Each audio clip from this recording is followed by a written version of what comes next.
ಮಂಗಳೂರಿನ ವಿವಿಧೆಡೆ ರಸ್ತೆ ಬದಿಯಲ್ಲಿ ಅಪಾಯಕಾರಿಯಾಗಿ ಚಾಚಿಕೊಂಡಿರುವ ಮರದ ರೆಂಬೆಕೊಂಬೆಗಳನ್ನು ತೆರವುಗೊಳಿಸಬೇಕು ಎಂದು ಆಗ್ರಹಿಸಿ ಸಾಮಾಜಿಕ ಹೋರಾಟಗಾರ ಜೆರಾರ್ಡ್ ಟವರ್ಸ್ ಅವರು ವಿನೂತನ ರೀತಿಯಲ್ಲಿ ಪ್ರತಿಭಟನೆ ನಡೆಸಿದರು.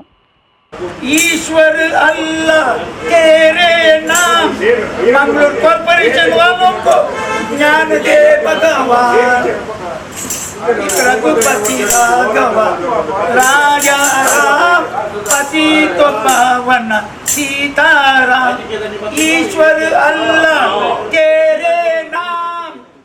ನಗರದ ಕದ್ರಿ ಮಲ್ಲಿಕಟ್ಟೆ ಬಳಿ ಕುಳಿತು ಭಜನೆಗಳನ್ನು ಹಾಡುವ ಮೂಲಕ ಆಡಳಿತ ವ್ಯವಸ್ಥೆಯನ್ನು ಅಣಕಿಸಿ ಏಕಾಂಗಿ ಪ್ರತಿಭಟನೆ ನಡೆಸಿದ್ರು. ಈ ವೇಳೆ ಮಾತನಾಡಿದ ಅವರು, ಮಂಗಳೂರಿನಲ್ಲಿ ಜನರಿಗೆ ಅಪಾಯ ತರುವ ಮರಗಳ ರೆಂಬೆಗಳನ್ನು ತೆರವು ಮಾಡುವಂತೆ ವಿನಂತಿ ಮಾಡುತ್ತಿದ್ದೇನೆ.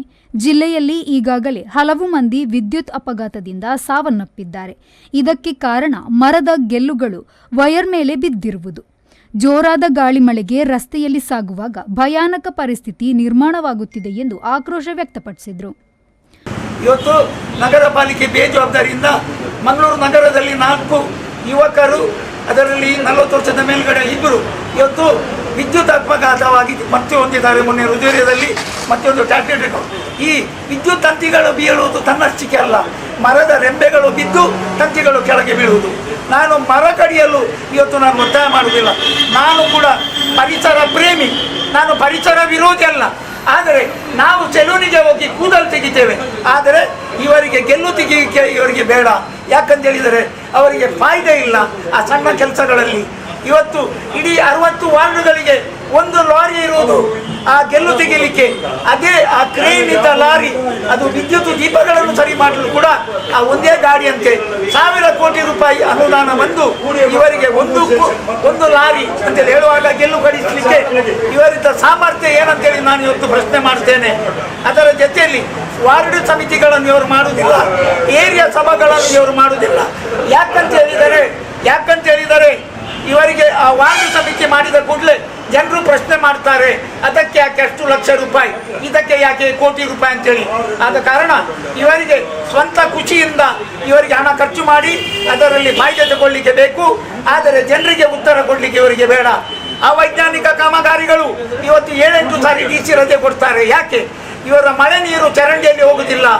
ಇವತ್ತು 75% ಮಳೆ ನೀರು ರಸ್ತೆಯಲ್ಲಿ ಹೋಗ್ತದೆ, 25% ಮಳೆ ನೀರು ಚರಂಡಿಯಲ್ಲಿ ಹೋಗ್ತದೆ. ನಾನು ಕೂಡ 68 ವಯಸ್ಸು, ನಾನು ಕೂಡ 8-7 ವರ್ಷದಿಂದ ಶಾಲೆಗೆ ಹೋದವ. ಆಗ ಮಳೆ ನೀರು ಚರಂಡಿಯಲ್ಲಿ ಹೋಗ್ತಿತ್ತು, ಈಗ ಮಳೆ ನೀರು ರಸ್ತೆಯಲ್ಲಿ ಹೋಗ್ತದೆ, ಚರಂಡಿಯಲ್ಲಿ. ಹಾಗಾದರೆ ಈ ಚರಂಡಿಯನ್ನು ಮಾಡಿದ್ಯಾಕೆ? 1000 ಕೋಟಿ ಅನುದಾನ ಇವರಿಗೆ ಕೊಟ್ಟದ್ದು ಯಾಕೆ? ಮಾಧ್ಯಮದ ಮುಖಾಂತರ ಕೇಳ್ಕೊಳ್ತೇನೆ, ದಯವಿಟ್ಟು ನಿಮ್ಮ ಕೋಟಿ ಮತ್ತು ಲಕ್ಷದ ವಿಚಾರಗಳನ್ನು ಬಿಟ್ಟುಬಿಡಿ. ಜನರು ನೆಮ್ಮದಿಯಿಂದ ಬದುಕಲು ಈ ಮರದ ರೆಂಬೆಗಳನ್ನು ಕಡಿಸಿ, ಆ ವಿದ್ಯುತ್ ತಂತಿಗಳು ಆ ರೆಂಬೆ ಬಿದ್ದೇ ಇವತ್ತು ಜನರು ಪ್ರಾಣ ಕಳ್ಕೊಳ್ತಾರೆ. ಮಂಗಳೂರು ನಗರಕ್ಕೆ ಇವತ್ತು ರೆಂಬೆಗಳ ಜೊತೆಯಲ್ಲಿ ನಮಗೆ ಒಂದು ಸಾಮಾನ್ಯವಾಗಿ ಒಂದು ಜನರಿಗೆ ಬೇಕು, ನಾಗರಿಕನಿಗೆ ಸಾರ್ವಜನಿಕ ಶೌಚಾಲಯ ಅದೂ ಇಲ್ಲ, ಅದರ ಜೊತೆಯಲ್ಲಿ ಉದ್ಯಾನಗಳು ಅದೂ ಇಲ್ಲ, ರಸ್ತೆಯ ಕಾಮಗಾರಿಗಳು ವೈಜ್ಞಾನಿಕ ರೀತಿಯಲ್ಲಿ ಇಲ್ಲ, ಎಲ್ಲ ನೀರು ರಸ್ತೆಗೆ ಮಧ್ಯದಲ್ಲಿ ಸೇರ್ತದೆ. ಆದ ಕಾರಣ ದಯವಿಟ್ಟು ನಮ್ಮ ಆಡಳಿತ ಮತ್ತು ಜನಪ್ರತಿನಿಧಿಗಳು, ನಾವು ಓಟ್ ಕೊಟ್ಟವರು, ಪಕ್ಷಭೇದ ಮರೆತು ನೀವು ಸಾಮಾನ್ಯ ಜನರಿಗೋಸ್ಕರ, ಮಂಗಳೂರಿನ ನಾಗರಿಕರಿಗೋಸ್ಕರ ನೀವು ಕೆಲಸ ಮಾಡಬೇಕಂತೇಳಿ ನಾನು ವಿನಂತಿಸುತ್ತೇನೆ. ಈ ವೇಳೆ ಸಾಮಾಜಿಕ ಹೋರಾಟಗಾರರಾದ GK ಭಟ್, ಶನಾನ್ ಪಿಂಟೋ, ಅಶೋಕ್ ಸುಬ್ಬಯ್ಯ ಮೊದಲಾದವರು ಉಪಸ್ಥಿತರಿದ್ದರು. Nagesh Kavoor, V4 news, Mangaluru.